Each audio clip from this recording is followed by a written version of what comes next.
தமிழ்நாடு சட்டப்பேரவை தேர்தல் முடிவுகள் இன்றைக்கி பெரும் பரபரப்பையும் அதிர்ச்சியும் ஆச்சரியத்தையும் கிளப்பிட்டுருக்கு.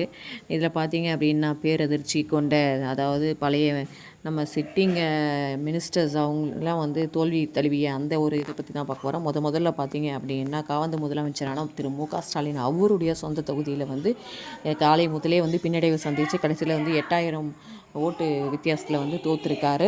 கொளத்தூரில் ஸ்டாலினுக்கு எதிராக திவிக சார்பாக போட்டியிட்ட விஎஸ் பாபு காலை முதலே தொடர்ந்து முன்னிலை வகிச்சிட்டு இருந்தார். இவர் பார்த்தீங்க அப்படின்னா 82,997 வாக்குகள் பெற்று 8,795 வாக்குகள் வித்தியாசத்தில் சிட்டிங் சிஎம்மை இவர் வீட்டுக்கு அமைச்சிருக்காரு. இது ஒரு பெரிய சாதனையாக கண்டிப்பாக டிவிக்கு அவங்க சரித்திரத்தில் எழுதிக்கலாம். முதல் எலெக்ஷன்லேயே சிஎம்ஐ தூக்குற இதெல்லாம் ஒரு பெரிய ஏதோ விஎஸ் பாபுக்கு இது காலந்தோறும் சொல்கிற மாதிரி ஒரு வெற்றி. பல இடத்துல 3வது இடத்தை பிடிச்சிருக்க ஏடிஎம்கேக்கு பார்த்தீங்கன்னா இதுலேயும் 3வது இடம் தான். அதில் ஏடிஎம்கே வேட்பாளரான சந்தான கிருஷ்ணன் 18,430 ஓட்டுகளை பெற்று 3வது இடத்தை பெற்றிருக்காரு.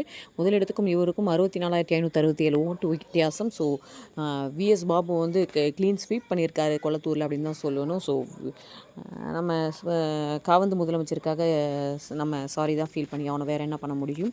ஆனாலும் இதை அவங்க எதிர்பார்த்துருக்க மாட்டாங்க. யார் தோத்தாலும் இவர் பிடிச்சிருவார், சேப்பாக்கமில் அவர் பிடிச்சிருவார் அப்படின்னு நினச்சாங்க. சேப்பாக்கமில் பிடிச்சிட்டாங்க. ஆனால் இதில் உதயசூரியன் பிடிக்க முடியலை. இது தொடருமா இல்லை இதோட முடியுமா அப்படின்றத நம்ம பொறுத்திருந்து தான் பார்க்கணும்.